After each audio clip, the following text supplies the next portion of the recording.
আসসালামু আলাইকুম রহমতুল্লাহ। ওপারের ডাক মিডিয়া সেন্টার। তুমি প্রভু সুবহান, তুমি প্রভু রহমান। সুযোগ নাই যে বন ফাঁকা হয়ে গেছে, যা মনে চায় তাই নিয়ে খেলা করবা। না না, সিংহ যদি জাগ্রত হয়ে যায় তাহলে কিন্তু পালাবার পথ খুঁজে পাবে না। কথা ঠিক কিনা বলেন? মুসলমান জাতি সিংহের জাতি। মুসলমান যদিও ঘুমিয়ে থাকে, কিন্তু মুসলমানের ইমান নিয়ে যদি কেউ সিনিমিনি খেলার চেষ্টা করে, মুসলমানের কোরআন নিয়ে যদি কেউ সিনিমিনি খেলার চেষ্টা করে, তাহলে মুসলমান সিংহের জাতি গর্জন দিবে, তোরা পালাবার রাস্তা খুঁজে পাবি না। কথা ঠিক কিনা বলেন?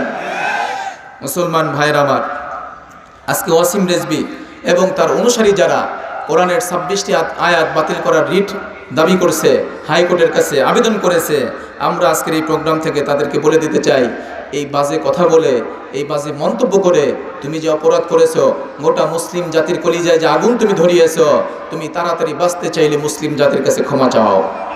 কথা ঠিক কিনা বলেন? তুমি যদি বাঁচতে চাও তাহলে গোটা মুসলিম বিশ্বের কাছে অতি সত্বর তোমার ক্ষমা চাওয়া উচিত। যদি ক্ষমা না চাও তাহলে কিন্তু তুমি পালাবার রাস্তা খুঁজে পাবে না, পালাবের রাস্তা তোমাকে খুঁজে দেওয়া হবে না। কথা ঠিক কিনা বলেন? মুসলমান ভাইরা আমার, আজকে 26টি আয়াতের বিরুদ্ধে অভিযোগ তুলল, কিন্তু সাহাবীদের যুগে কোরআনের একটা আয়াতকে এক পাগল অস্বীকার করার চেষ্টা করেছিল, মুসাইলামাতুল কাযযাব। ইতিহাস জানেন আপনারা? মুসাইলামাতুল কাযযাব কোরআনের একটা আয়াত নবীজিকে শুধু শেষ নবী না মানার এই আবদারটুকু করেছিল।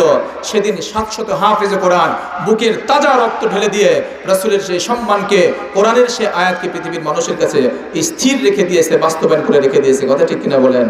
আমরা সে জাতি। তুমি কোরআনের বিরুদ্ধে কথা বলে পার পেয়ে যাবা, এটা মোটেও সুযোগ নাই। তোমাকে পার পাওয়ার কোনো রাস্তা মুসলমান কখনো দিতে পারে না, কারণ মুসলমানের কলিজায় নিজের জীবনের চাইতে কোরআনের প্রেম বেশি, নবীর সুন্নতের মোহাব্বত বেশি। কথা ঠিক কিনা বলেন? মুসলমান ভাইরা আমার, তুমি আজকে যে কথাটা বললা, এটা মনে মনে তুমি ভাবতেছো আমি আমার দুঃসাহস দেখাইছি, আমি আমার ক্ষমতা দেখাইছি, আমি আমার দাদা বাবুদের সহযোগিতা দেখাইছি। কিন্তু একটা কথা পরিষ্কার মনে রাখো, মুসলমান যদি কোরআনের প্রয়োজনে রক্ত দিতে হয়, রক্ত দিতে রাজি। কথা ঠিক কিনা? মুসলমান যদি নবীর সম্মান রক্ষায় রাজপথে নামতে হয়, রাজপথে রাজি। যদি মুসলমানের প্রয়োজন হয় একজন, দুইজন, শত মুসলমান নয়, 200 কোটি মুসলমান একসঙ্গে কোরআনের এই আয়াতের বিধান বলবৎ রাখার জন্য, জীবন দেওয়ার জন্য প্রস্তুত। কথা ঠিক কিনা বলেন? মুসলমান ভাইরা আমার, মাঝে মধ্যে ওরা আমাদেরকে ট্রাই করে, কি করে? আমরা ঘুমাইছি কিনা, কি কন? ওরা আমাদেরকে একটু ট্রাই করে, পরীক্ষা নিরীক্ষা করে। মুসলমান আছে না সব আমাদের দলে যোগদান করছে, ওরা দেখে কিছু মুসলমান মাথায় টুপি দেয় না, ওরা দেখে কিছু মুসলমান নামাজে অংশগ্রহণ করে না, ওরা দেখে কিছু মুসলমান যাকাত দেয় না। এই জন্য ওরা ভাবে যে দেখি ওরা আমাদের সাথে মিলছে না, এখনো কিছু এদিক সেদিক আছে। এই চিন্তা ভাবনা করে ওরা মাঝে মধ্যে একটু ঝাঁকি দেখতে চায়। কি দেখতে চায়? আপনারা রেসলিং খেলা দেখেন নাই কেউ? রেসলিং খেলার সিস্টেম কি?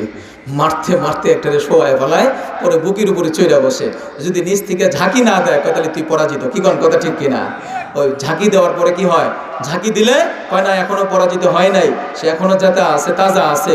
মুসলমানের ঝাঁকি দেখতে চায় না। মুসলমান শুধু ঝাঁকি দিয়ে ক্ষান্ত হবে না। মুসলমান যদি জাগ্রত হয়, মুসলমান যদি ঝাঁকি দেওয়া শুরু করে, পাল্টা জবাব না দেওয়া পর্যন্ত মুসলমান ঘরে ফিরবে না। কথা ঠিক কিনা বলেন? মুসলমান ভাইরা আমার, এই জন্য আমাদের ঘুমানোর সময় কিন্তু শেষ। ওরা আমাদের কোরআন নিয়ে সিনেমিনি খেলবে আর আমরা ঘুমায় থাকবো, এটা হতেই পারে না। পরিষ্কার ভাষায় জানিয়ে দিতে চাই, কোরআনের 26টি আয়াত তো দূরের কথা, কোরআনের একটা হরফ আর নক্তা দূরের কথা, কোরআনের ছোট্ট থেকে ছোট্ট কোনো বিষয় পরিবর্তন করার কোনো ক্ষমতা আমাদের দাদা বাবুদের কেন, গোটা পৃথিবীর কোনো সরকারের নাই। কথা ঠিক কিনা বলেন?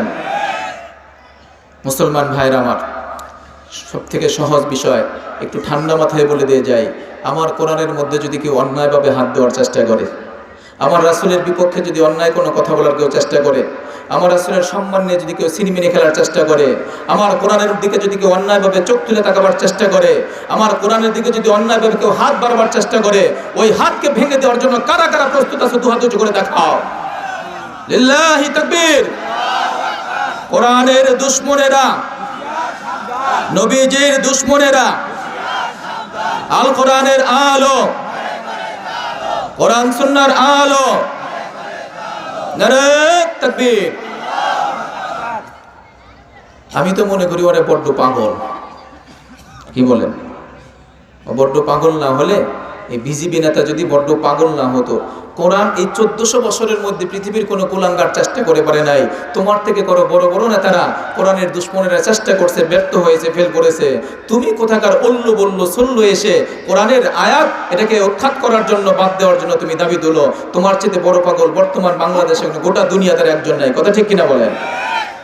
এক পাগল চিন্তা করছে, কয় হিমালয় পাহাড় আমি মাথার গুতায় উড়াইয়া দিব। কি চিন্তা করছে? হিমালয় পাহাড় মাথার গুতাতে কি করবে?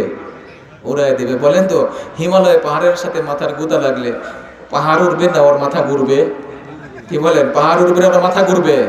এই পাগল চিন্তা করে নাই কোরআনের আয়াতকে বর্জন করার দাবি জানালে আমার মাথা হয়তো টিকবে না। আপনারা জানলে খুশি হবেন, ইতিমধ্যে ভারতে ঘোষণা করে দেওয়া হয়েছে মুসলমানদের পক্ষ থেকে, এই খবিস এই কুলাঙ্গারের মাথা জেনে দিবে ওকে 20,000 রৌপ্য মুদ্রা তার কাছ থেকে তাকে রুপিয়া পুরস্কার দান করা হবে। ভারতে ঘোষণা হয়ে গেছে অলরেডি। ও যদি পাগল না হয় কোরআনের আয়াতকে বর্জন করার দাবি জানায়, এটা কি কোনোভাবে সম্ভব বলেন? হ্যাঁ সম্মানিত সুধী, এক পাগলে কয় সূর্যের আলো আমি কি করব? গুলি করে উড়াই দেব সূর্যের আলো। সূর্যের আলোকে গুলি করে এখান থেকে পৃথিবীর সকল গুলি আর মিসাইল যদি একসঙ্গে গুলি করা শুরু করে, সূর্যের আলোর কোনো ক্ষতি হবে? হবে? সূর্যের আলো নিভাতে পারবে? এটা পাগলের কথা ছাড়া অন্য কিছু নয়। প্রিয় মুসলমান ভাইরা, আল্লাহ কোরআনে বলছেন ইউরিদুনা আইয়ুতফিউ নূরাল্লাহি বিআফওয়াহিহিম। পৃথিবীর কুলাঙ্গারে চায় আল্লাহর কোরআনের বাতিকে ফু দিয়ে নিভায় দিবে, কিন্তু কিয়ামত পর্যন্ত ওরা ফু পাড়তে থাকবে, কিন্তু কোরআনের কোনো বাতি কখনোই নিভবে না, নিভাতে পারবে না। কারণ কোরআনের চাবি কার হাতে? কার হাতে? কোরআনের বাতি নিভানোর শক্তি পৃথিবীর কোনো কুলাঙ্গারে নাই। কিয়ামত পর্যন্ত আল্লাহ কোরআনকে পৃথিবীর জিন্দা রাখবেন, জীবিত রাখবেন। এটা আল্লাহর ওয়াদা। ইন্না নাহনু নাযালনা যিকরা ওয়া ইন্না লাহু লাহাফিজুন। আমি কোরআন নাজিল করেছি, কোরআন হেফাজতের দায়িত্ব আমার। ওরা ফু পাড়তে পারতে ওদের ফু বন্ধ হয়ে যাবে, কোরআন বন্ধ হবে না। কথা ঠিক কিনা বলে? এক গ্রাম্য পাগল শহরে গেছে। কোথায় গেছে? শহরে গেছে। শহরের তো বাতি দেখছে, গ্রামে তো বাতি দেখে নাই। কারেন্ট তো আমাদের এতদিনে আসছে, আগে তো অনেক জায়গায় কারেন্ট ছিল না। শহরে গিয়ে রাত্রে ঘুমাই দিয়ে দিছে, এখন বাতি নিভাবো, অন্ধকার না হলে ঘুম আসে না। বাতির কাছে গিয়ে ফু দিতে শুরু করছে। সন্ধ্যা থেকে সকাল পর্যন্ত ফু দিছে, কিন্তু বাতি তো নিবে না। এক্ষণ জগতে এলাম, বাড়িতে এক ফু দিলে 5টা বাতি নিভাই ফেলায় দেই, আর একটা বাতি নিভাবার জন্য সারা রাত্রি ফু দিলাম, কিন্তু বাতি তো নিভাইতে পারলাম না। ওরে পাগল, বাতির সুইচে হাত না দিলে তো বাতি নিবে না। কথা ঠিক কিনা? কোরআনের সুইচ তোমার মতো পাগলের হাতে আল্লাহ ছেড়ে দেয় নাই। কোরআনের সুইচ যদি তোমার মতো কুলাঙ্গারের হাতে থাকতো, তাহলে তুমি এই কথা বললে কিছু যুক্তি হতো। কোরআনের সুইচ কার হাতে বলেন? আমার আল্লাহর হাতে।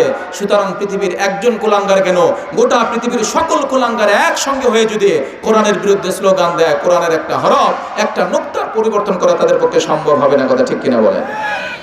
এই জন্য প্রিয় মুসলিম ভাইরা আমার, আসলে বিষয় তো ওটা না। বিষয় হচ্ছে ওরা মাঝে মাঝে একটু নাড়া দেয়, একটু ঝাঁকি দিয়ে দেখতে চায় আমরা মুসলমান আছি না ঘুমায় গেছি। ওদেরকেও আমরা জানাইতে চাই ঘুম আছে ঠিক আছে, কিন্তু যদি জাগি তাহলে জাগার মতো জাগবো। যদি কোরআনের বিরুদ্ধে কথা হয়, নবীর বিরুদ্ধে যদি কথা হয়, তাহলে এমন জাগা জাগবো তোরা পালাবার রাস্তা কিন্তু খুঁজে পাবি না। কথা ঠিক কিনা বলেন? সম্মানিত সুধী, আমার আলোচ্য বিষয় হলো সূরাতুল বাকারা। কোন সূরা বলেন? সূরাতুল বাকারা। কোরআনে কারীমের প্রথম নম্বর সূরা হলো সূরাতুল ফাতিহা, 2 নম্বরের সূরা হলো সূরাতুল বাকারা। কোরআনের শেষের সূরাটার নাম কি বলেন তো? সূরাতুন নাস। আচ্ছা, এখানে একটা প্রশ্ন হলো, কোরআনের প্রথম দিকের সূরা আল্লাহ বাকারা কেন দিলেন, আর শেষের দিকের সূরা আল্লাহ নাস কেন দিলেন? বলে বাকারাতুন শব্দের অর্থ হলো গরু, গাভী। কি? গাভী। আর শেষের দিকে যে সূরা দিলেন তার নাম হলো নাস। নাস অর্থ কি? মানুষ। তার মানে কি? মুফাসসিররা ব্যাখ্যা করে বলেন, কোরআন পড়ার আগে মানুষ হয় না, মানুষ গরু ছাগল থাকে, মানুষ জীব জানোয়ার থাকে, মানুষ হাইওয়ানাত থাকে, সত্য মিথ্যা বুঝতে পারে না। কোরআন পড়ার পরেই কেবলমাত্র মানুষ হয়। কোরআন বুঝার পরে, কোরআন মানার পরেই মানুষ হয়। এই জন্য কোরআনের প্রথম দিকের সূরার নাম হলো সূরাতুল বাকারা, আর কোরআনের শেষের দিকে সূরার নাম হলো সূরাতুন নাস। তাহলে কোরআন পড়বে যারা, আল্লাহর বিচারে মানুষ হবে তারা। কোরআন শুনবে যারা, আল্লাহর বিচারে মানুষ হবে যারা। কোরআন মানবে যারা, আল্লাহর বিচারে মানুষ হবে তারা। তাহলে আমরা কোরআন শুনে, কোরআন বুঝে, কোরআন মেনে আল্লাহর বিচারে মানুষ হওয়ার জন্য কারা কারা রাজি আছি? 2 হাত উঁচু করে দেখায়। আল্লাহ তুমি আমাদেরকে কবুল করো, সকলে বলেন আমিন। সম্মানিত সুধী, এই সূরাটা একটা বৃহৎ সূরা। কোরআনে কারীমের মধ্যে 114 খানা সূরার মধ্যে বাকারা সূরাটা একটু বড় সূরা, তাই না?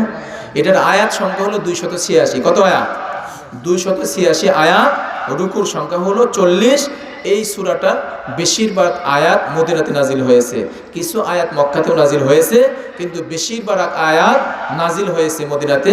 যেই কারণে এই সূরার নামকরণ করা হয়েছে মাদানী সূরা। কি সূরা? মাদানী সূরা। এবং এই সূরার নামকরণের এই যে বাকারাতুন শব্দ করে নামকরণ করছে, এটার পিছনেও একটা গুরুত্বপূর্ণ কারণ আছে। আলোচনা তো অনেক লম্বা, আমি জানি এতটুকু সময় পাবো না, এই জন্য মূল কিছু কথা একটু বলে যাচ্ছি। এই সূরার মধ্যে 67 নম্বর আয়াত থেকে নিয়ে 73 নম্বর আয়াত পর্যন্ত আপনারা বাসায় খুঁজলে পেয়ে যাবেন। কত থেকে? 67 থেকে 73 নম্বর আয়াত পর্যন্ত।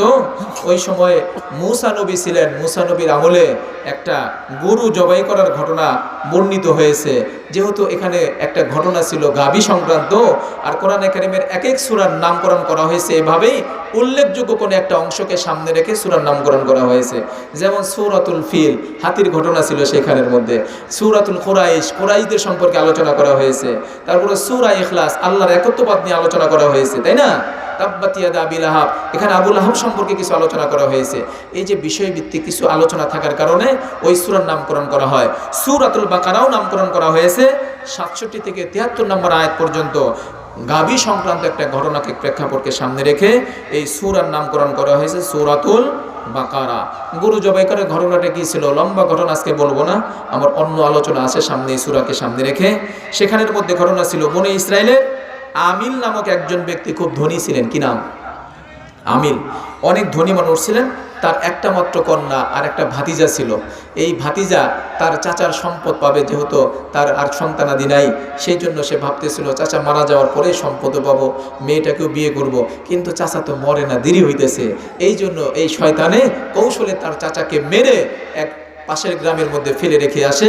এরপরে সে নিজেই আবার মামলা দায়ের করে, হামলাও করে আবার নিজে মামলাও করে। আসেন এরকম সমাজের মধ্যে কিছু লোক, হামলাও করে আবার মামলাও করে। এই খবিস নিজের চাচাকে নিজেই মেরে তার সম্পত্তি খুব দ্রুত আত্মসাৎ করার জন্য পাশের গ্রামে রেখে আসে। আবার সে পরের দিন সকালবেলা এটা নিয়ে আবার মামলা দায়ের করে দেয়, আমার চাচাকে যারা মারছে তাদের বিচার চাই। শেষ পর্যন্ত ওই এলাকার নিরীহ লোকগুলা কোনো উপায়ান্তর না দেখে জামানার নবী ছিল মুসা আলাইহিস সালাম, তার কাছে এসে বলে আমাদের একটা সমাধান বের করে দেন।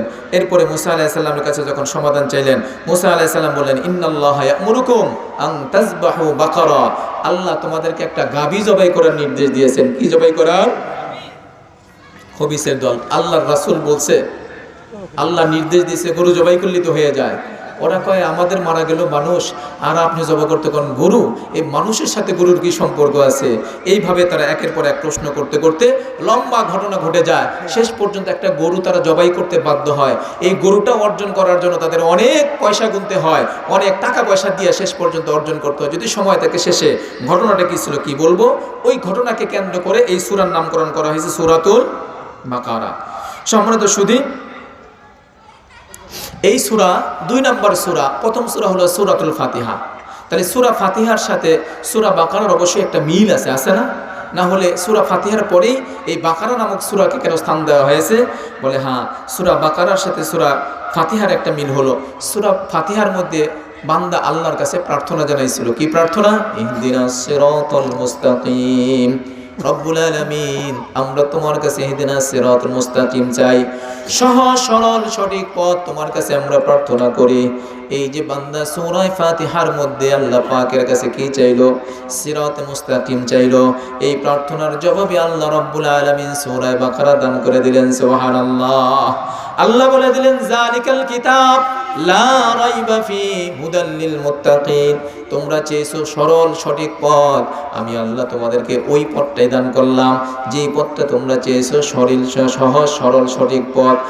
যালিকাল কিতাব, এটা হলো সেই কিতাব লা রাইবা ফি, যেই কিতাবের মধ্যে সহজ সরল পথ পাইতে কোনো গুমরাহির রাস্তা নাই, যেই কিতাব পাঠ করলে তোমরা সঠিক পথের সন্ধান পেয়ে যাবা, যেই কিতাবের মধ্যে 1% সন্দেহের সম্ভাবনাও নাই। সুবহানাল্লাহ। তাহলে সূরা ফাতিহার সাথে সূরা বাকারার আমরা একটা মিল পেলাম। কি? সূরা ফাতিহা যে প্রার্থনা আমরা করেছিলাম, সূরা বাকারা হলো সেই প্রার্থনার জবাব। বলেন সুবহানাল্লাহ। সম্মানিত হাজিরিন, এই সূরার শানে নজুল কি? শানে নজুল হলো মালিক ইবনে সাইক নামক একজন ইহুদি, জনৈক ইহুদি, সে কোরআন নাজিল শুরু হলে সে বলতে লাগলো আমরা যেই কোরআনের প্রার্থনা করতাম আহলে কিতাব হিসাবে আমাদের শেষ জামানায় আসবে এমন একটা কিতাব, এমন একজন নবী, যে কিতাব আসছে আমরা মনে হয় এটা সেই কিতাব পাই নাই, এটা অন্য কোনো কিতাব হতে পারে। আমাদেরকে যে প্রতিশ্রুতি দেওয়া হয়েছে পূর্ববর্তী আসমানি কিতাবগুলোর মধ্যে শেষ জামানায় নবী আসবে, কিতাব আসবে, কোরআন, এটা সেটা না, এটা অন্য কিছু। তার এই সকল বাজে মন্তব্যের জবাব দিয়া আল্লাহ রাব্বুল আলামিন সূরা বাকারা নাজিল করে জানায় দিলেন, জালিকাল কিতাব, হ্যাঁ এটা ওই কিতাব যেই কিতাবের অঙ্গীকার আমি পূর্বে করেছিলাম। তোমরা পূর্ববর্তী আসমানি কিতাবের মধ্যে যেই কিতাবের পরিচয় লাভ করেছিলা, এটা হলো সেই কিতাব, এতে সন্দেহ করার কোনো জায়গা নেই। বলেন সুবহানাল্লাহ। জালিকাল কিতাব লা রাইবা ফীহ, এটা এমন একটা কিতাব তোমাদেরকে দান করলাম যেই কিতাবের মধ্যে 1% ভুলের কোনো সম্ভাবনা নাই। সুবহানাল্লাহ।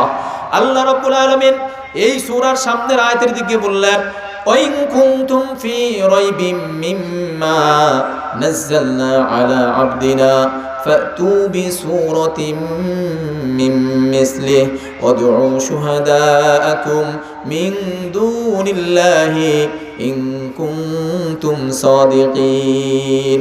আল্লাহ বলেন, এই পৃথিবীর মানুষেরা শুনো, আমি কোরআন নাজিল করছি, এই কোরআনের ব্যাপারে যদি তোমাদের কোনো সন্দেহ হয়, তোমাদের কোনো সংশয় হয়, তোমাদের কোনো যদি প্রশ্ন থেকে থাকে, তোমরা যদি অবিশ্বাস করতে চাও, আমি তোমাদেরকে বলে দিলাম, আমার কোরআনের সূরার মতো একটা সূরা তোমরা বানায়া দেখাও। এই কাজ করার জন্য তোমরা শুধু নিজেরা নয়, গোটা পৃথিবীর যত কবি, যত সাহিত্যিক, যত দার্শনিক আছে, তাদের সকলকে তোমরা ডেকে নিয়ে আসো, জমা করো, তাদের সকলকে একসঙ্গে করে তোমরা যুগ যুগ ধরে চেষ্টা করতে পারো, আমার কোরআনের মতো ছোট্ট একখানা সূরা তোমরা বানাইতে পারো কিনা। কোরআন চ্যালেঞ্জ করে দিল তাদের কাছে। কোরআন বলল, জালিকাল কিতাব লা রাইবা ফীহ, আমার কিতাবের মতো কিতাব কোনো নাই, আমার কিতাবের মধ্যে সন্দেহ করার কোনো জায়গা নাই। বলেন সুবহানাল্লাহ। কাফের মুশরিকরা এটা কোনো ব্যাপার হইল? একটা সূরাই বানাইতে পারবো না আমরা? কত বড় কবি, কত বড় বড় সাহিত্যিক, কত লেখা আমরা লেখি, কত কবিতা আমরা বানাই, আর এই কোরআনের মতো মুহাম্মদ আলামিন নিয়ে আসছে, এর মতো একটা সূরা আমরা বানাইতে পারবো না? এরপরে তারা চেষ্টা করে একটা সূরা বানাইছে। শোনাই দেব আপনাদেরকে সূরাটা। ওরা একটা সূরা বানাইলো, আল ফিলু মাল ফিল ওমা আদরাকা মাল ফিল জানাবুন কলিলুন ওয়া খুরতুমুন তাওয়িল। নাউযুবিল্লাহ। বলে হবিসের দল কি বানাইলো? সূরা বানাইলো। ওরা হাতির সূরা বানাইছে। কয় হাতি কি জানো? হাতি এমন একটা প্রাণী যার লম্বা একটা সুর আছে, চিকন একটা লেজ আছে। এই সূরা বানাবার পরে ওরা নিজেদের বিবেকে হাত রেখে কয়, করলামটা কি? কোরআনের প্রত্যেকটা শব্দের মধ্যে কত অর্থ, প্রত্যেকটা বাক্যের মধ্যে কত ব্যাখ্যা, কত বিশ্লেষণ, আমরা এটা কি বানাইলাম? এটা তো পৃথিবীর একটা পাগলেও জানে। হাতির লম্বা একটা সুর আছে, চিকন একটা লেজ আছে। এই সূরা আবিষ্কার করে ওরা নিজের আরো বড় আহাম্মক হিসাবে পরিচিত হয়েছে। কথা ঠিক কিনা? এই সূরার ফজিলত কি? ফজিলত হলো, ইমাম বাইহাকি রহমতুল্লাহি আলাইহি বলেন, যে ব্যক্তি সূরা বাকারা নিয়মিত পাঠ করবে, আল্লাহ তাআলা বেহেশতের মধ্যে তাকে মুকুট পরিধান করাইবেন। বলেন সুবহানাল্লাহ। বেহেশতের মধ্যে তাকে আলাদা শাহী মুকুট পরিধান করায়া মানুষের কাছে প্রচার করবেন, এই বান্দা সূরা বাকারার উপর আমল করত, সূরা বাকারা তেলাওয়াত করত। এই জন্য আপনারা সকলেই সূরা বাকারা তেলাওয়াত করবেন তো ইনশাআল্লাহ। সম্মানিত সুধী, জালিকাল কিতাব লা রাইবা ফীহ এই পর্যন্ত বললেন। রয়বুন শব্দের একটা অর্থ হলো সন্দেহ সংশয়, শাক্কুন শব্দের অর্থ সন্দেহ সংশয়। তো আল্লাহ তাআলা এখানে শাক্কুন শব্দ ব্যবহার না করে রয়বুন শব্দ ব্যবহার করলেন কেন? মুফাসসিরিনে কেরাম বলেন, শাক্কুন বলা হয় এমন সন্দেহকে যেখানে সন্দেহ করার জায়গা আছে। কি বলেন? সন্দেহ করার মতো সুযোগ আছে, সেখানে বলা হয় শাক্কুন। আর রয়বুন বলা হয় এমন জায়গায় যেখানে সন্দেহ করার মতো কোনো জায়গা নাই, কোনো সুযোগ নাই, কোনো অনুসন্ধান করলেও কাজ হবে না, 100% নির্ভেজাল যেটা, সেটা হলো রয়বুন। কোরআন বলতেছে, জালিকাল কিতাব লা রাইবা ফীহ, এটা এমন এক কিতাব, গোটা কিতাবের মধ্যে 1% ভুলের কোনো সম্ভাবনা নাই। বলেন সুবহানাল্লাহ। এরপর আল্লাহর কোরআন বলল, হুদাল লিল মুত্তাকিন, এই কোরআন হেদায়েত দান করবে ওই সকল ব্যক্তিদেরকে যারা মুত্তাকি, যারা পরহেজগার। মুত্তাকির ব্যাখ্যায় ঢুকতে গেলে তো অনেক সময় পার হয়ে যাবে। আমি ছোট্ট একখানা ব্যাখ্যা আপনাদের সামনে তুলে ধরতে চাই। সেটা হচ্ছে, মুত্তাকিদের পরিচয় সম্পর্কে একবার হযরত ওমর ফারুক রাদিয়াল্লাহু তাআলা আনহু উনি উবাই ইবনে কাব রাদিয়াল্লাহু তাআলা আনহুকে জিজ্ঞাসা করলেন যে, ভাই উবাই, তুমি আমার একটু মুত্তাকির তাৎপর্য বলো তো, তাকওয়ার তাৎপর্য কি আমাকে একটু বলো তো। উবাই ইবনে কাব বললেন, আমিরুল মুমিনিন, আপনি কি কখনো কাটা বনে পথ চলেছেন? কাটা বন দিয়ে কখনো হেঁটে পার হয়েছেন? বলে হ্যাঁ। কেমনে পার হয়েছেন? কাটা বনে যখন পার হই তখন পায়ের পাতাটাকে খুব স্বচ্ছ খাড়া রেখে খুব সতর্কতার সাথে আমি পথ চলি, যাতে করে আমার পায়ের মধ্যে কোনো কাটা বিঁধে না যায়, আমার শরীরের মধ্যে কোনো আসর না লেগে যায়। আমি সাংঘাতিক সতর্কতার সাথে পার হই। উবাই ইবনে কাব বললেন, হ্যাঁ, কাটা বনে পার হতে যতটা সতর্কতার সাথে আপনি পার হন, যাতে কোনো কাটা না লেগে যায়। ইমানদার দুনিয়ার প্রত্যেকটা মুহূর্তকে পার করবে যাতে করে কোনো গুনাহের আসর শরীরের মধ্যে না লেগে যায়। এটার নাম হচ্ছে তাকওয়া। বলেন সুবহানাল্লাহ। তাকওয়া মানে হলো আল্লাহর ভয়। আল্লাহর ভয় যার দিলের মধ্যে নাই, ওই মানুষকে কোরআন হেদায়েত করতে পারবে না। কথা ঠিক কিনা? তাকওয়া মানে হলো অনুসন্ধান, পরহেজ করা, বিরত থাকা, আল্লাহকে ভয় করা, আল্লাহর হুকুমের প্রতি আনুগত্যশীল প্রদর্শন করা। মুসলমান ভাইরা আমার, আজকে আমরা এক জোড়া জুতা কেনার জন্য কত তাকওয়া অবলম্বন করি, কত পরহেজগারি অবলম্বন করি, বুঝেন নাই? এক জোড়া জুতা কিনতে গেলে 5টা দোকান খুঁজা পাইছে, পছন্দ হয় না, আরেক দোকানে যাব। বিবির জন্য একটা গয়না কিনতে গেলে 5 দোকান পাইছে, পরের দোকান থেকে কিনবো। এক জোড়া জুতা কিনতে এত গবেষণা, এত সতর্কতা। এক জোড়া শাড়ি কিনতে গেলে এত সতর্কতা। বলে দুনিয়ার প্রত্যেকটা মুহূর্ত ঈমান আর আমলের ক্ষেত্রে বান্দা সতর্কতা অবলম্বন করবে। এটার নাম হচ্ছে তাকওয়া। কোরআন বলে, যালিকাল কিতাব লা রাইবা ফীহি হুদাল লিল মুত্তাকিন। এই কিতাব পথ দেখাবে ওই সকল ব্যক্তিদেরকে যারা আল্লাহর ভয় জমিনের মধ্যে নিয়ে চলে। দিলের মধ্যে যার আল্লাহর ভয় আছে, আল্লাহর ভয় যদি থাকে, অবশ্যই অবশ্যই এই কোরআন তাকে সঠিক পথ দেখাবে। সুবহানাল্লাহ। মুসলমান ভাইরা আমার, এই সূরার বিষয়বস্তু অনেক লম্বা, কারণ সূরাটাই তো লম্বা। কি গো, 286 খানা আয়াত। যে কোনো একটা আয়াত নিয়ে আলোচনা করলে মুফাসসির কেরাম যে ব্যাখ্যা করেছেন সেটাগুলো শুধু পইরা যদি শোনায় দেই তাও এক রাত্রি ফুরায়া যাবে। এই জন্য এই সূরার বিষয়বস্তু অনেক লম্বা। প্রথম দিকে এই সূরার আলোচনা করা হয়েছে মুমিনদের পরিচয় সম্পর্কে। কি সম্পর্কে? ঈদের সম্পর্কে, মুমিনদের পরিচয় সম্পর্কে।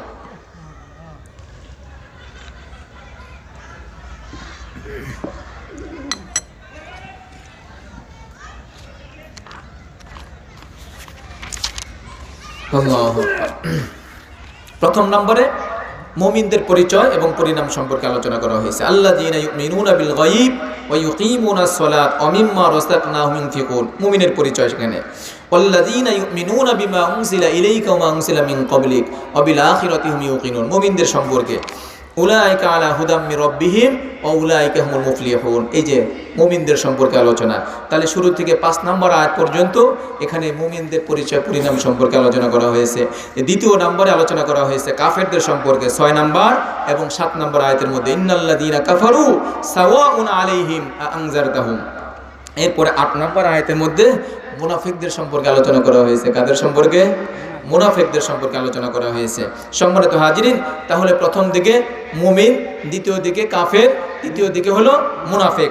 এছাড়াও এই সূরার বাকি অন্য অংশের মধ্যে আহলে কিতাব তথা ইহুদি এবং নাসারা, ইহুদি এবং খ্রিস্টান, তাদের পরিচয়, তাদের পরিণাম এবং তাদের ইতরামি সম্পর্কে অনেক কথা বলা হয়েছে।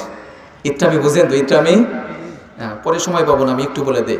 ওই আহলে কিতাবদের মধ্যে ইহুদি আর নাসারা যারা, ওদের ইতরামির সিস্টেমটা দেখেন। কোরআন বলছে, ওয়াকালাতিল ইয়াহুদু উযাইরুন ইবনুল্লাহ ওয়াকালাতিন নাসারাল মাসীহু ইবনুল্লাহ।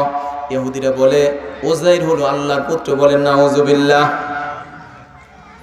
আবার খ্রিস্টানরা বলে ঈসা আলাইহিস সালাম হলো আল্লাহর পুত্র। এরপরে আবার ওরা যোগ করে বলে ওয়ানাহনু আবনাউল্লাহি ওয়া হিব্বাউ, আর আমরা হলাম সকলেই তাদের নাতিপুতি। নাউযুবিল্লাহ। বলে ওরা বলে আল্লাহর নাতিপুতি। কি ইত্তামির সিস্টেম দেখছেন? উযাইর আলাইহিস সালাম আল্লাহর পুত্র, আবার একদল বলে ঈসা আলাইহিস সালাম আল্লাহর পুত্র। এরা দুইজন যদি আল্লাহর পুত্র হয় তাহলে তাদের সন্তান রূহানি সন্তান হিসাবে ওরা বলে আল্লাহর নাতিপুতি। দেখছেন ইত্তামির অবস্থা? এরপরে দেখেন ওরা আরো ইত্তামি করে কি কথা বলে, وقالوا لن تمسنا النار إلا أياما معدودات। তারা বলে অবশ্যই অবশ্যই আগুন আমাদেরকে স্পর্শ করবে না। ইত্তামি যা সবই করবে। ইহুদি খ্রিস্টানরা বলে আগুন আমাদেরকে কি করবে না? স্পর্শ করবে না। হ্যাঁ, যদি বেশি অপরাধের কারণে একটু করে তো ওই সামান্য বাগুন আগুনে পোড়া দিয়ে যেরকম উঠায় ফেলায় এরকম একটু একটু আমাদেরকে স্পর্শ করলে করতে পারে, এর বেশি কিছু আমাদের হবে না। আল্লাহ ডেকে বলে খবিসের দল, কুল আত্তাখাযতুম ইনদাল্লাহি আহদা, আল্লাহ তোদের সাথে এই অঙ্গীকার কবে করলো রে? আল্লাহ তোদের আগুনে দিবে না আর তোদেরকে শাস্তি দিবে না, তোরা আল্লাহর নাতিপুতি হয়ে গেলি, এই সকল কথাবার্তা যে তোরা বলিস, তোরা কবে আল্লাহর সঙ্গে এই সব অঙ্গীকার করেছিস? নাউজুবিল্লাহ বলেন। এরপরে ওরা আরো বলে ওয়াকালু লা ইয়াদখুলাল জান্নাতা ইল্লা মান কানা হুদান আও নাসারা, জান্নাতে যদি যায় তাহলে আমরাই যাব। কারা বলে? ইহুদি নাসারারা বলে যে আমরা ছাড়া আর কেউ জান্নাতে যাইতে পারবে না। আল্লাহ কয় তিলকা আমানিয়ুহুম, এগুলা হলো তোদের মনের কল্পনা জল্পনা, এগুলা একটাও ঠিক হবে না। তোরা যে সকল অপরাধ করছস, এক তো আমার নবীদেরকে আমার পুত্র বানায় অপরাধ করছস, 2 নম্বরে নিজেদেরকে নাতিপুতি বানায় অপরাধ করছস, 3 নম্বরে কিতাব নাজিল করছি, কিতাবের মধ্যে পরিবর্তন করে অপরাধ করছস, 4 নম্বরে আমি শেষ নবী প্রেরণ করছি, তাকে অমান্য করে অপরাধ করছস, আমি কোরআন নাজিল করছি, কোরআনকে অবমাননা করে অপরাধ করছস। এত অপরাধ করার পরে আবার জান্নাতের আশাও করো, এগুলা হলো তোমাদের অলিক কল্পনা, একটা কল্পনা তোমাদের বাস্তবায়ন হবে না। সম্মানিত হাজিরিন, তাহলে আমি বললাম যে সূরা বাকারার বিষয়বস্তু কিন্তু অনেক লম্বা। বিষয়বস্তুর মধ্যে থেকে মুমিনদের সম্পর্কে আলোচনা আছে, এরপরে কাফিরদের সম্পর্কে আলোচনা আছে, এরপরে মুনাফিকদের সম্পর্কে আলোচনা আছে, এরপরে ইহুদি খ্রিস্টানদের তাদের ইসলামী সম্পর্কে কোরআনে ভরপুর আলোচনা আছে। একদিনে তো সব আলোচনা করা যাবে না, তবে আজকে বর্তমান সময়ে যেই রোগীর সংখ্যা খুব বেশি, ওই রোগীদের সম্পর্কে এই কোরআনে কারিমের পরের আয়াত 8 নম্বর আয়াত থেকে আমি আপনাদের জন্য আলোচনা পেশ করবো ইনশাআল্লাহ। কষ্ট হচ্ছে আপনাদের? একটু জিকির করেন লা ইলাহা ইল্লাল্লাহ।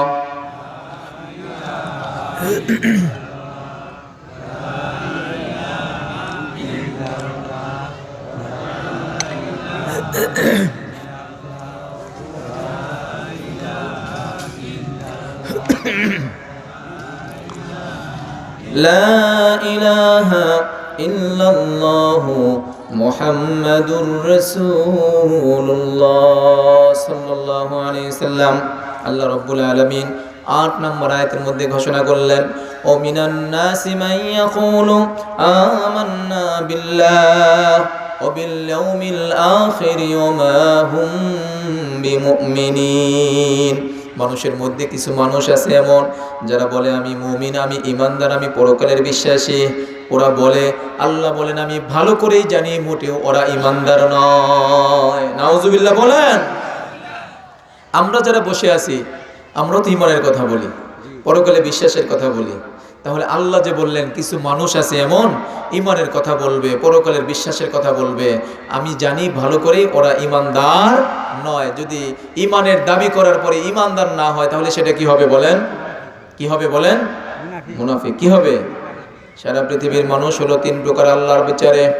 কোরআনের ভাষায় নবীজির ফতোয়ায় সারা পৃথিবীর মানুষ হলো 3 প্রকার। এক প্রকার হলো মুমিন, 2 নম্বর হলো কাফের, 3 নম্বরে হলো মুনাফিক। কথা ঠিক কিনা? মুমিনের পরিণাম সাংঘাতিক ভালো, কাফেরের পরিণাম সাংঘাতিক খারাপ। অন্যদিকে মুনাফিকের পরিণামটা আমরা জানতে চাই, এবং আমি কোন দলের মধ্যে আছি, ইমানদারের মধ্যে না মুনাফিকের মধ্যে, এটাও পরিষ্কার করে যেতে চাই। আমার আলোচনার বিষয়বস্তু হলো আমি কোথায় আছি, ইমানের মধ্যে আছি না আমি ইমানের বাহিরে মুনাফিকের মধ্যে ঢুকে গেছি। আমরা সূরা বাকারার 8 নম্বর আয়াতের আলোকে আজকে এই কথাটুকু বুঝে বাড়িতে ফিরবো ইনশাআল্লাহ। সম্মানিত সুধী, মুনাফিকদের সম্পর্কে অনেক কথা আছে কোরআনে, বেশি কথা বলার সময় তো পাবো না। তাদের পরিচয় আর তাদের পরিণাম, এই 2টা কথা নিয়ে আলোচনা করব। 1 নম্বর হলো তাদের পরিণাম কি, 2 নম্বর হলো তাদের পরিচয় কি। পরিণামটাই আগে বলবো, কেন? পরিণাম জানা থাকলে মানুষ সেখান থেকে হয়তো সতর্ক থাকে, আর না হলে সেখানে অংশগ্রহণ করার জন্য আগ্রহী হয়। কি বলেন? কথা ঠিক কিনা? এই জন্য মুনাফিকের পরিণাম সম্পর্কে আমরা জানবো, তবে নিজের থেকে নয়, জানবো কোরআন থেকে। কোত্থেকে? কেন? কোরআনের কথা সব থেকে নির্ভেজাল, কোরআনের কথা সব থেকে নিরেট, কোরআনের কথার চাইতে স্পষ্ট, সত্য, চিরন্তন কোনো কথা পৃথিবীর আর কোথাও হতে পারে না। এই জন্য আমরা কথা শুনবো কোত্থেকে বলেন? কোরআন থেকে। কষ্ট হচ্ছে আপনাদের? আমার আলোচনা কি বুঝতেছেন? মুসলমান ভাইরা আমার, মুনাফিকদের পরিণাম সম্পর্কে আল্লাহ রাব্বুল আলামিন এক আয়াতে কারীমার মধ্যে বলেন, ইন বাশশিরিল মুনাফিকিনা বিআন্না লাহুম আযাবান আলীমা। ওগো নবীজি, মুনাফিকদেরকে আপনি কঠিন শাস্তির সুসংবাদ শোনায়া দেন। বলেন নাউজুবিল্লাহ। শাস্তির আবার সুসংবাদ হয় নাকি? কথা বলেন। শাস্তির সুসংবাদ হয়, এটা তো দুঃসংবাদ। তাহলে আল্লাহ যে সুসংবাদগুলো প্রকাশ করলেন কারণটা কি? মুনাফিকটা বড় ভেজাইল্লা, ওরা সারা জীবন কোরআন হাদিস নিয়ে তামাশা করে, ইসলাম নিয়ে তামাশা করে, ইসলাম নিয়ে ব্যবসা বাণিজ্য করে, এই জন্য ওদের অপরাধটা বেশি।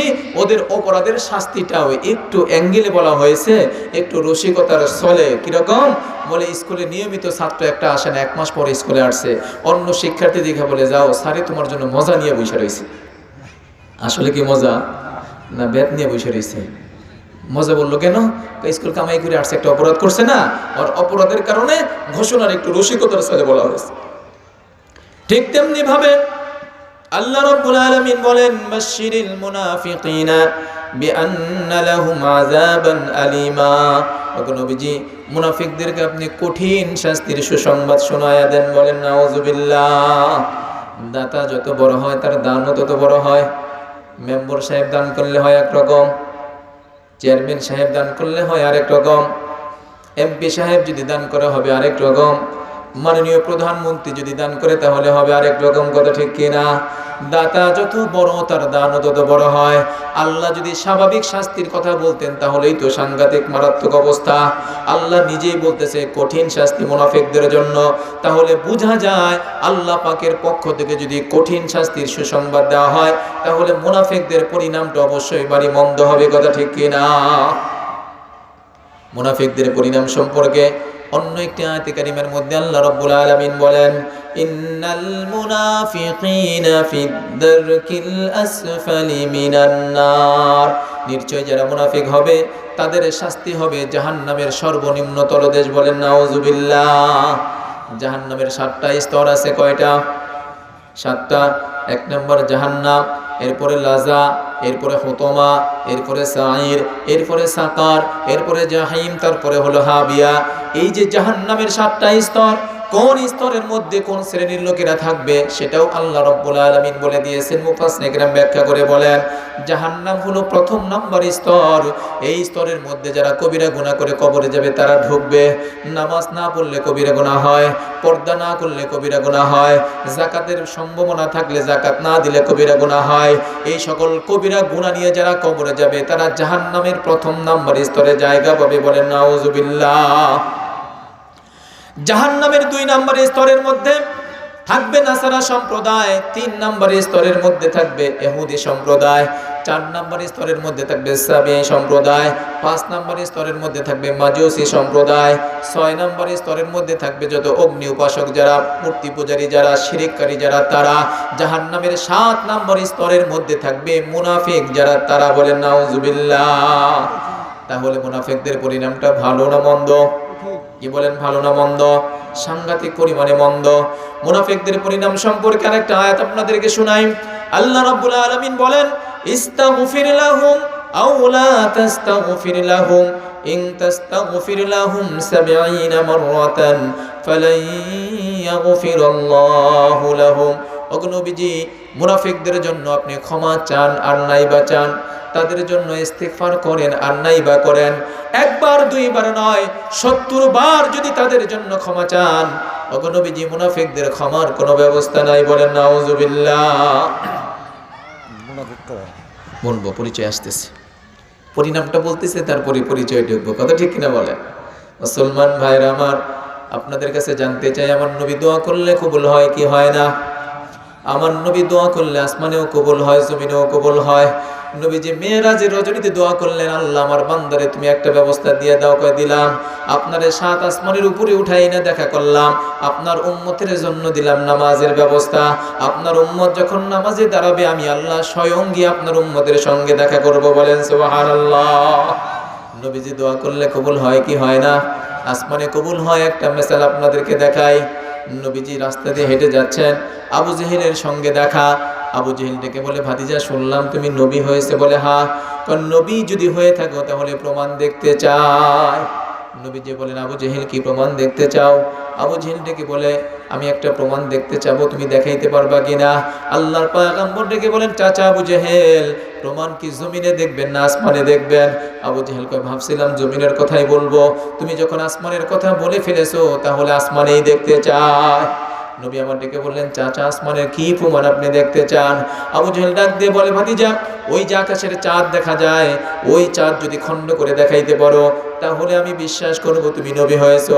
নবী আমার ডেকে বললেন, চাচা সত্যি যদি আকাশের চাঁদ খণ্ড করে আমি দেখাইতে পারি তাহলে কি চাচা তুমি কালিমা পড়ে মুসলমান হবে কি হবে না?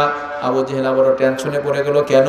আল্লাহর পয়গম্বর মুহাম্মদ সাল্লাল্লাহু আলাইহি সাল্লাম যদি কোনো কথায় যদি ব্যবহার করে বন্দুকের গুলি মিস হতে পারে, নবীর কথার কোনো মিস্টেক নাই, কথা ঠিক কি না? আবু জেহেল টেনশনে পড়ে গেছে, কইয়াও তো বিপদে পড়লাম না, কইছিলাম তাই ভালো ছিল, এখন তো কইরা দেখাবো আমার দলের লোকজনগুলো তো চলে যাবে, আমিও না জানি কোন বিপদে পড়ি। আচ্ছা ঠিক আছে, তুমি চাঁদ খণ্ড করে দেখাইলে আমি চিন্তা ভাবনা করে দেখবো মুসলমান হবে কি হবো না। শয়তানের বুদ্ধির অভাব নেই, কথা বলেন, শয়তানের বুদ্ধির অভাব নাই, দুষ্ট লোকের বুদ্ধির কোনো অভাব নাই, ওদের নানান দিকে বুদ্ধি সংগ্রহ করাই থাকে। তো আমি চিন্তা ভাবনা করে দেখবো মুসলমান হব কি হব না। আল্লাহর পয়গম্বর আকাশের চাঁদের দিকে শাহাদাত আঙ্গুলে উঠিয়ে ইশারা করলেন, এ আকাশের চাঁদ, আমি আল্লাহ রাব্বুল আলামিনের আদেশ নিয়ে বলছি তুমি দ্বিখণ্ডিত হয়ে যাও। আল্লাহর পয়গম্বরের বলতে দেরি হলো, কিন্তু আকাশের চাঁদ খণ্ড হতে কোনো দেরি হয় নাই। সুবহানাল্লাহ। চাঁদ খণ্ড হয়ে দুই দিকে চলে গেছে। এটা আমার আপনার কথা নয়, আমাদের এই পৃথিবী থেকে নীল আর্মস্ট্রং সহ আরো দুইজন নভোচারী চাঁদে গিয়েছিল। ওরা চাঁদ থেকে ভ্রমণ করে এসে এই সত্যতা প্রমাণ পেয়ে এই সত্যতা গ্রহণ করে ওরা কালিমা পড়ে মুসলমান হয়েছে। বলেন সুবহানাল্লাহ। এবার চাঁদ যখন খণ্ড হয়ে গেল, আবু জেহেল ভাবলাম কি আর হলোটা কি, আমি হয়তো কালিমা পড়বো না, কিন্তু আমার দলের লোকগুলাকে এখন কেমনে ফিরাই? তাৎক্ষণিক বুদ্ধি বের করছে, ডেকে বলে, আমার দলের লোকেরা শোনো, চাঁদ কিন্তু ঠিকই আছে, তোমরা দেখতে পাচ্ছ না, তার কারণ হলো মুহাম্মদ আলামিন তোমাদের চোখের মধ্যে ভেলকি লাগিয়েছে। বলেন নাউজুবিল্লাহ। কত বড় খবিস, কত বড় শয়তান। আসলে ঈমান তো নসিবে থাকা লাগবে, কি কর থাকা লাগবে না? ইমান নসিবে না থাকলে হয় না। যত ওয়াজই করি, যদি নামাজ পড়ার সিদ্ধান্ত কেউ না নিয়ে থাকেন, ওয়াজে কাম বাজে নাই, কথা ঠিক কিনা বলেন? নসিবে তো নামাজ থাকা লাগবে। মুসলমান ভাইয়ের আমার, নবী দোয়া করলে আসমানে কবুল হয়, একটা প্রমাণ দেখতে পেলেন, কথা ঠিক কিনা? আমার নবী দোয়া করলে জমিনেও কবুল হয়। একটা ছোট্ট মেসাল আপনাদেরকে দেখাই। আল্লাহর পয়গম্বরের একজন সাহাবী আবু হুরায়রা রাদিয়াল্লাহু তাআলা আনহু নবীজির দরবারে চলে আসলেন, ইয়া রাসূলুল্লাহ, ইয়া হাবিবাল্লাহ, আমার মা আজকে আমাকে মেরেছে। নবী আমার ডেকে বললেন, আবু হুরায়রা, তোমার মা তোমাকে মেরেছে, আমার কিচ্ছু বলার নাই। সুবহানাল্লাহ। নবীজি বললেন, আবু হুরায়রা, তোমার মা তোমাকে পেটে ধারণ করেছে, 2 বছর পর্যন্ত তোমাকে দুধ পান করিয়েছে। এ আবু হুরায়রা, শৈশবে তোমার প্রস্রাব পায়খানা নিজ হাতে পরিষ্কার করেছে, তোমাকে খাইয়েছে, ঘুম পাড়িয়েছে। তোমার মা তোমাকে আদরও করতে পারে, তোমার মা তোমাকে শাসনও করতে পারে। এখানে আমি পয়গম্বরের ইন্টারফেয়ার কোনো বিষয় নাই। বলেন সুবহানাল্লাহ। এ বলেন, মা আদরও করতে পারে কিনা? শাসনও করতে পারে। আজকালকার সমাজের অনেক কলেজ পড়ুয়া পোলাপান মায়ের আদরকে খুব ভালোবাসে, শাসন করলে বাড়ি ছেড়ে চলে যায়, কথা ঠিক কিনা বলে?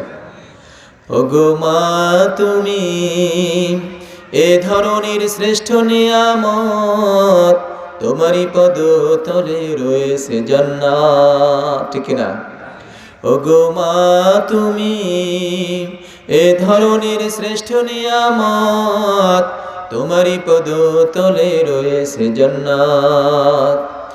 এই পৃথিবী থাকতো গো ফুল পাখিহীন, এই পৃথিবী থাকতো গো মায়া মোহহীন, যদি না পেত তোমার মায়ারি হাত, যদি না পেত তোমার মায়ারি হাত। ওগো মা, তুমি এ ধরনের শ্রেষ্ঠ নিয়ামত, তোমারই পদ তলে রয়েছে জান্নাত। কোরআনে আল্লাহ তাআলা তারি পরে মা বাবার কথা দিলেন, তাদেরও প্রতি সদা ইহসান তরে, ইহসান তরে। তাদের ওই খুশিতে যে আল্লাহর সন্তোষ, তাদেরই রাগেতে রব হয় যে অসন্তোষ। তাদের ওই খুশিতে যে আল্লাহর সন্তোষ, তাদেরই রাগেতে রব হয় যে অসন্তোষ। খোদারি রহম তারা এ ধরার বরকত, খোদারি রহম তারা এ ধরার বরকত।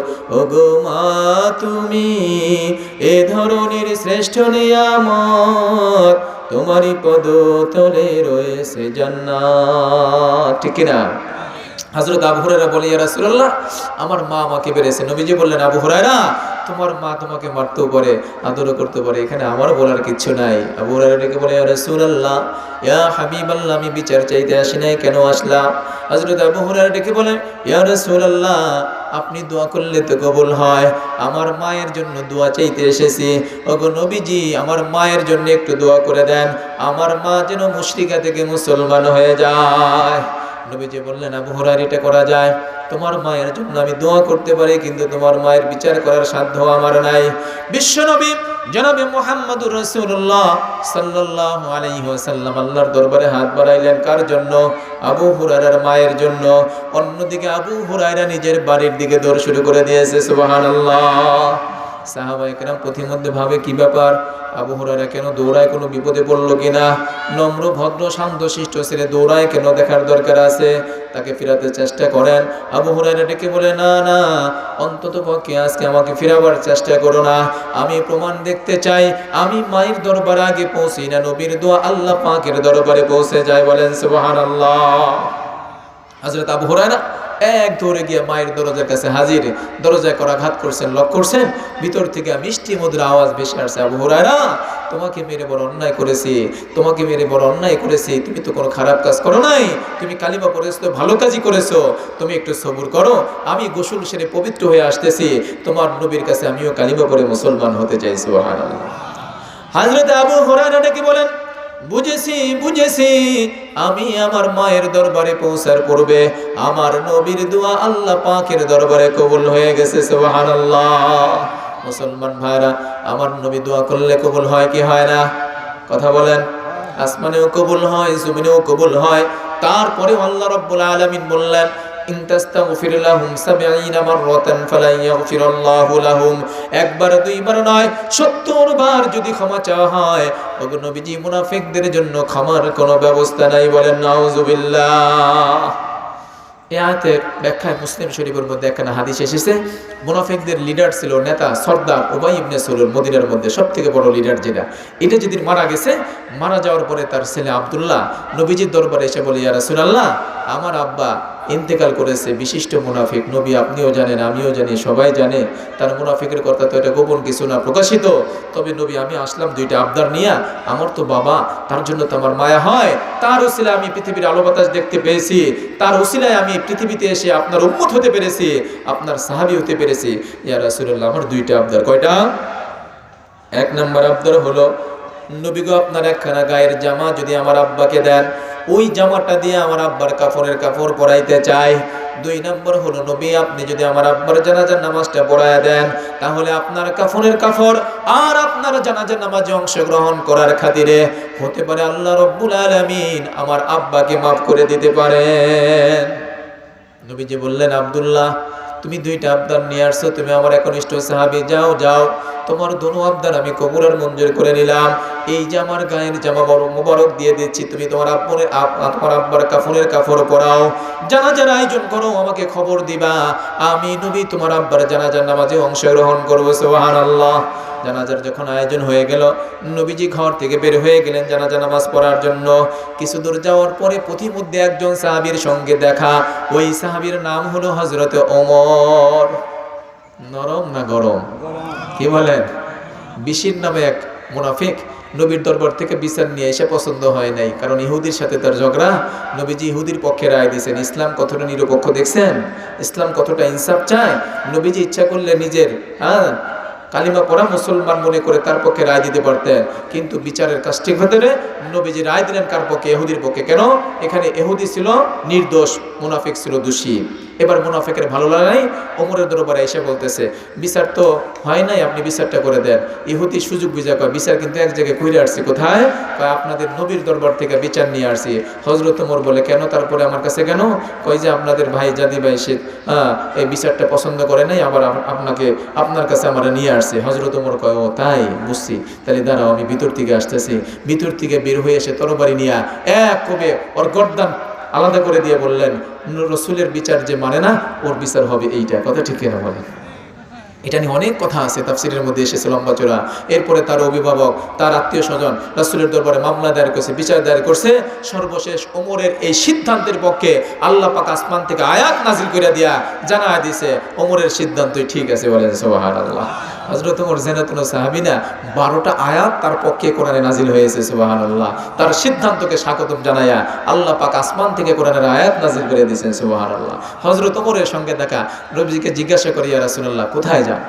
নবীজি বলে জানাজা পড়তে যায়। কার জানাজা পড়বেন? ওই মুনাফিকটার জানাজা। ও বদরে, ওহুদে, খাইবরে সব জায়গায় আমাদের সাথে দুশ্মনী করেছে, আপনার বিবি আয়েশার বিরুদ্ধে অপবাদ আরোপ করেছে, আমাদেরকে মদিনা থেকে বের করার ষড়যন্ত্র করেছে। নবীজি তারপরেও আপনি তার জানাজায় যাবেন? আল্লাহ তো বলেছেন 70 বার ক্ষমা চাইলেও ক্ষমা করা হবে না। আয়াত স্মরণ করে দিছি, তাস্তাগফির লাহুম 70 মাররাতান, 70 বার ক্ষমা চাইলেও ক্ষমা হবে না, তারপরেও আপনি যাবেন? নবী আমার ডেকে বললেন, ওমর শোনো, আল্লাহ বলেছেন 70 বারের কথা, কিন্তু আমি নবী আমার গুনাহগার উম্মতের জন্য 70 বার নয়, যদি জানতে পারি 1000 বার ক্ষমা চাইলে আমার আল্লাহ ক্ষমা করে দিবে, আমি নবী আমার উম্মতের জন্য 1000 বার ক্ষমা চাইতে রাজি, বলেন সুবহানাল্লাহ। এই উম্মত কোন নবীর উম্মত একটু চিন্তা করা দরকার। যেই নবী উম্মতের মায়া সারা জীবন কষ্ট করেছেন, কেঁদেছেন, উহুদের ময়দানে দন্দান মোবারক শহীদ করেছেন, তাইফের ময়দানে রক্ত ঝরিয়েছেন, নবী জীবনে পেট পুরে কোনোদিন আহার পর্যন্ত করেন নাই, নবীজি মেরাজে গিয়ে যে উম্মতকে ভুলে যান নাই, হাসরের ময়দানে বিশ্ব নবী রাহমাতুল লিল আলামিন একটা উম্মতকেও জাহান্নামের কিনারে ছেড়ে দিয়ে তিনি জান্নাতে ঢুকবেন না। আজকে সেই নবীর উম্মত নবীর কথা মনে করতে চায় না। দুঃখ রাখার জায়গা আছে। হ্যাঁ, নবীর উম্মত হলে নবীর আদর্শ লাগবে না, নবীর সুন্নত লাগবে না? নবীর সুন্নত যার মধ্যে নাই সে নবীর উম্মত হয় কি দিয়া? মুসলমান ভাইরা আমার, হযরত ওমর বললেন 70 বার ক্ষমা চাইলেও ক্ষমা হবে না। নবী বললেন 70 বার কেন, তার চাইতেও বেশি ক্ষমা চাইতে পারে। আল্লাহর পয়গম্বর বিশ্ব নবী রাহমাতুল লিল আলামিন জানাজার নামাজ পড়ার জন্য চলে গেলেন। জানাজা সমাপ্ত হয়ে গেল, জানাজা শেষ করে নবীজি দাঁড়াইলেন, সঙ্গে সঙ্গে জিবরাইল ফেরেশতা হাজির হয়ে গেছে, সুবহানাল্লাহ।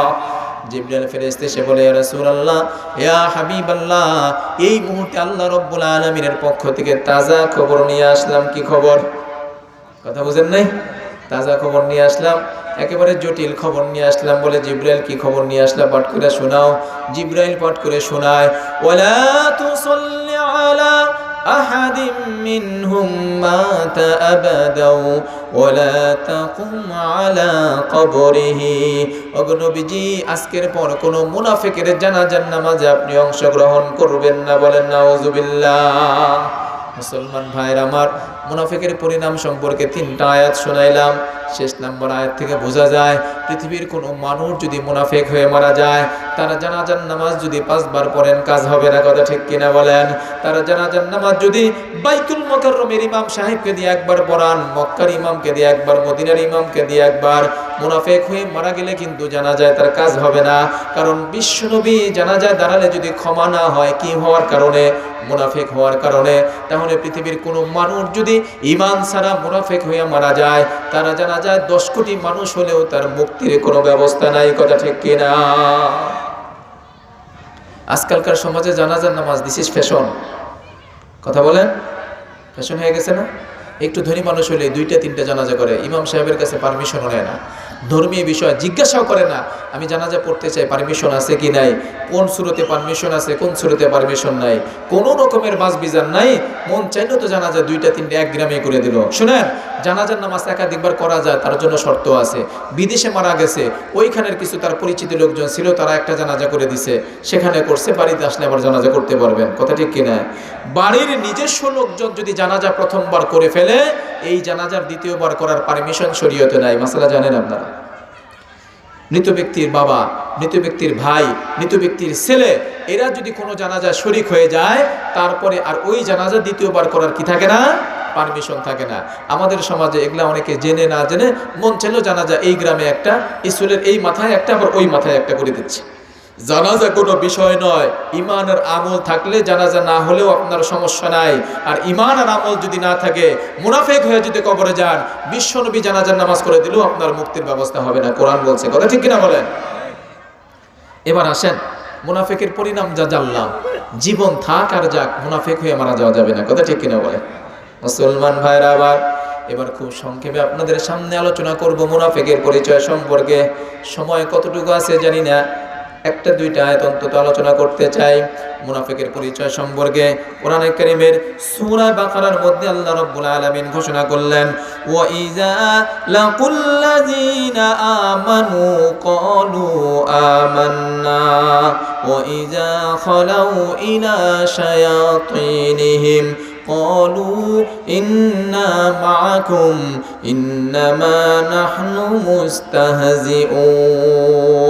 আল্লাহ রাব্বুল আলামিন বলেন মুনাফিকদের পরিচয় শুনে রাখো।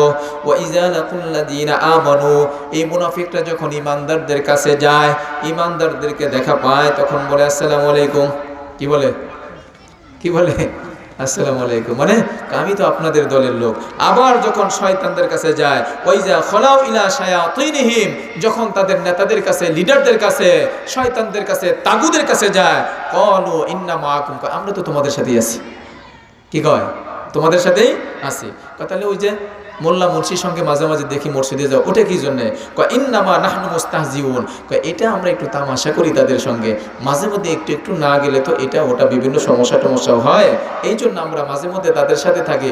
ওইটা আসলে থাকা না, তোমাদের সঙ্গে আছি, এটাই হলো মূল কথা। বুঝেন নাই? তার মানে হলো মুনাফিক হওয়ার বিষয়টা আল্লাহ কোরআনে বলছে, দোদিল বান্দা, এদিকেও আছে ওদিকেও আছে, যাত্রাতেও আছে, ওয়াজেও আছে, আছে না নাই? হ্যাঁ, হজেও আছে, মদের আড্ডাখানায়ও আছে। একসঙ্গে দুই দলের সদস্য হওয়া যায় না? হওয়া যায়। একসঙ্গে আওয়ামী লীগেরও সভাপতি, বিএনপিরও সভাপতি সারা বাংলাদেশে কোথাও কি আছে? নাই। তাহলে একসঙ্গে যদি দুই দলের সদস্য না হওয়া যায়, একসঙ্গে আপনি আল্লাহকেও খুশি করবেন, আবার একসঙ্গে শয়তানকেও খুশি করবেন, এটা কেমনে সম্ভব হয়? এটা হলো মুনাফিকের আলামত। কথা ঠিক কিনা বলেন? এই জন্য কবি বলেন, দোদিল বান্দা কলমা চোর, না পায় শ্মশান না পায় গোর। দুই দিল যদি হয় তোমার শ্মশানও হবে না, কবরও হবে না। আবার দেখেন, একসঙ্গে যদি কেউ দুই নৌকায় পা দেয়, নদী কিন্তু পার হওয়া যায় না। এই জন্য একজন কবি বলেন, কাবা মে হজ বিকিয়া, গঙ্গা মে স্নান ভি, খুশ রহে রহমান ভি, রাজি রহে শয়তান ভি। আর 10 মিনিট। মুসলমান ভাইরা আমার, কাবায় গিয়ে হজ, গঙ্গায় গিয়ে ডুব একসঙ্গে যদি করে, এটা আল্লাহর কোরআনের ভাষায় কি? মুনাফিক। কথা ঠিক না? আবার একজন কবি বললেন, মসজিদ মে যা করো নামাজ পড়ো, হোটেল মে যা করো শরাব পিও, তাকে রহমান ভি রাজি রহে শয়তান ভি নারাজ না হো। মসজিদে গিয়ে নামাজ আদায় করে, আবার মদের আড্ডাখানায় যোগদান করে, একসঙ্গে চিন্তা করে আল্লাহ খুশি থাক, শয়তানও যেন বেজার না হয়। এই পদ্ধতি যারা অবলম্বন করবে আল্লাহর কোরআনের ভাষায়, তার মধ্যে মুনাফিক স্পষ্ট। কথা ঠিক কিনা? হয়তো আপনি আল্লাহর পথে থাকবেন, না হলে শয়তানের পথে থাকবেন। অর্ধেক শয়তানের পক্ষে আর অর্ধেক আল্লাহর পক্ষে থাকলে, আর আল্লাহর কোরআন বলে আপনার মধ্যে মুনাফিকি পরিষ্কার। জানি সময় সংক্ষিপ্ত, আরেকটা আয়াত বলে শেষ করব, প্রধান বক্তা চলে আসবেন ইনশাল্লাহ।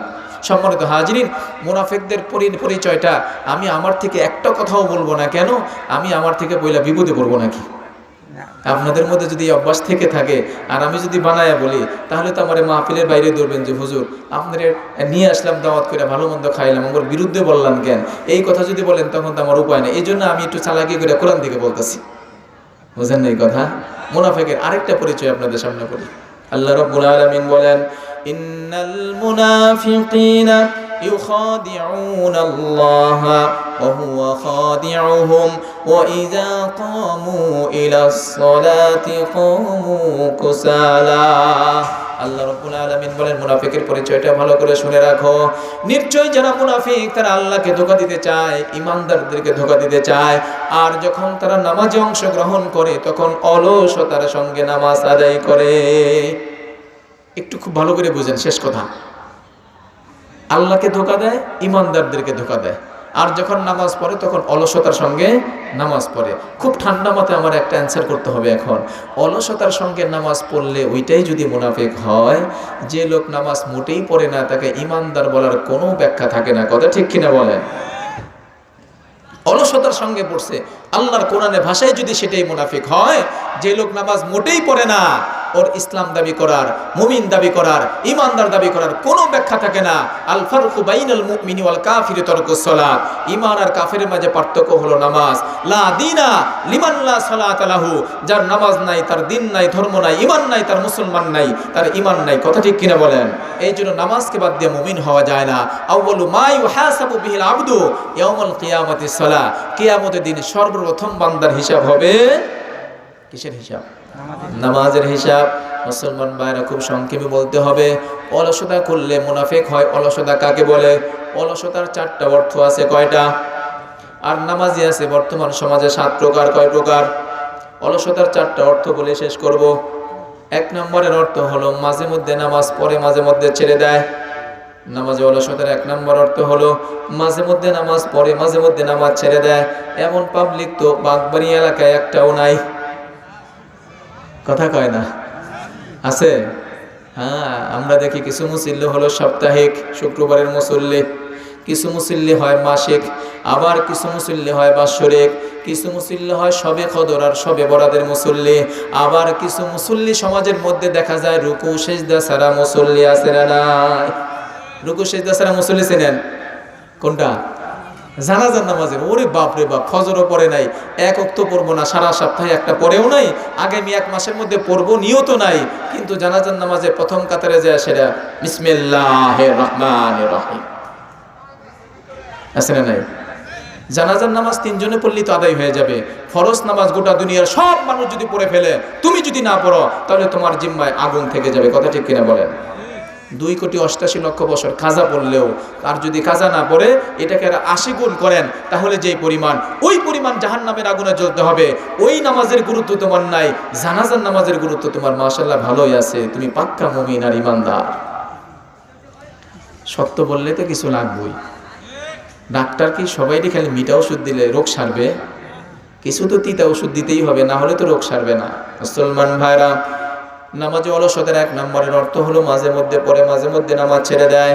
নামাজে অলসতার 2 নম্বরের অর্থ হলো নামাজ পড়ে কিন্তু ওয়াক্ত মতো পড়ে না। এমন পাবলিক আপনাদের এলাকার মধ্যেও নাই? আছে? মা বোনদের মধ্যে অভ্যাসটা বেশি দেখা যায়। জোহরের নামাজ কাজ করতে করতে আসর, আসর কাজ করতে করতে মাগরিব, মাগরিব কাজ করতে করতে এশার নামাজে ঠেকায় দেয়। এই অভ্যাস যদি কোনো মানুষের মধ্যে থাকে, তার নামাজ হওয়ার পরেও লোকটা মুনাফিকের কাতারে পড়ে যাবে। বিশ্বনবী রাহমাতুল লিল আলামিন বললেন, মুনাফিকের অবস্থা হলো তারা এশারের নামাজ আর ফজরের নামাজ ঠিক মতো আদায় করবে না, জামাতে অংশগ্রহণ করবে না।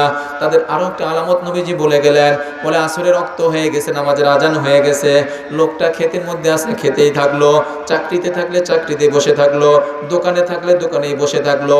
এরপরে সূর্য যখন তার শিঙের মধ্যে ঢুকে যায়, অস্ত যাওয়ার কাছাকাছি সময় যখন হয়ে যায়, লোকটা তাড়াহুড়া করে উঠে 2টা ঠোকর মেরে দেয়।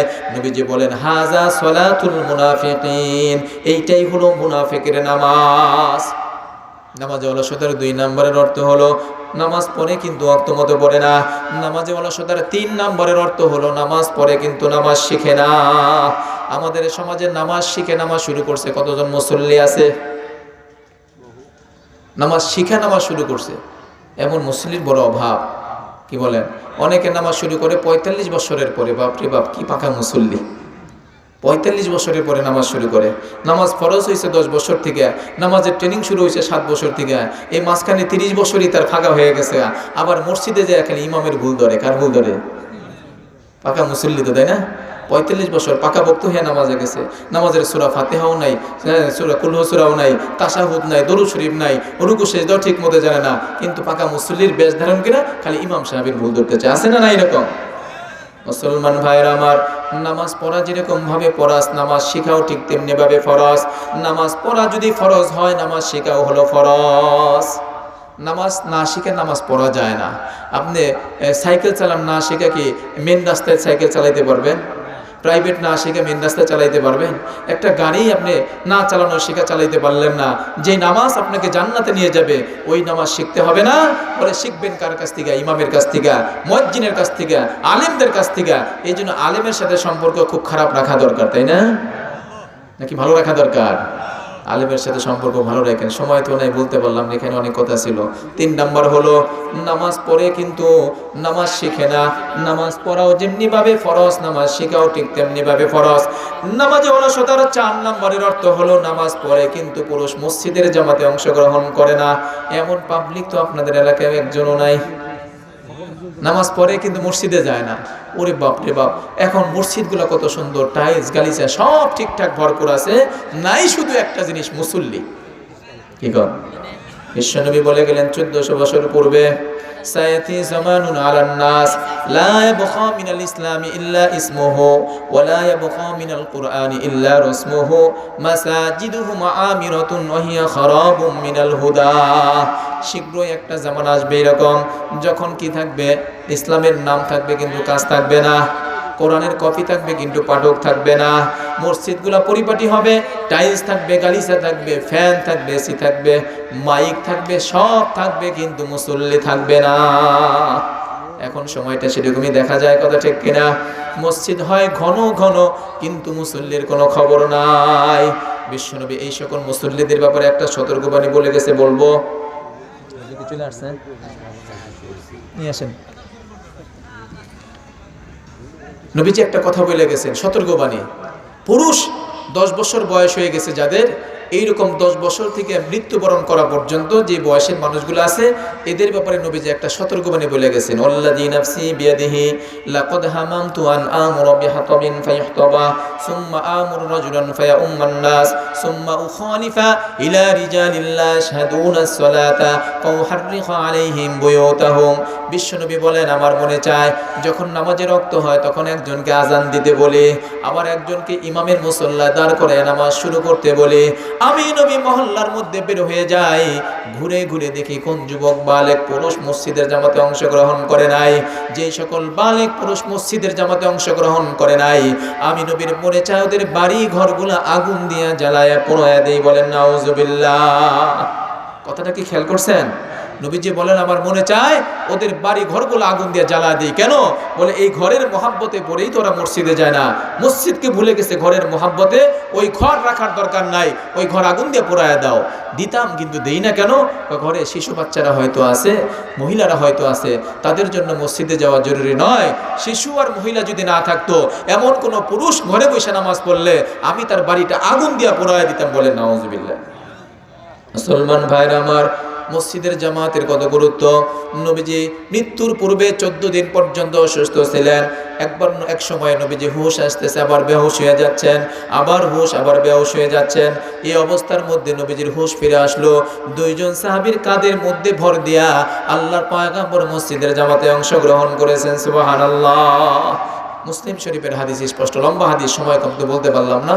বলে নবীজি শেষ বয়সে অসুস্থ ছিলেন, নিজে হাঁটতে পারেন নাই, তখনও মসজিদের জামাতকে ত্যাগ করেন নাই।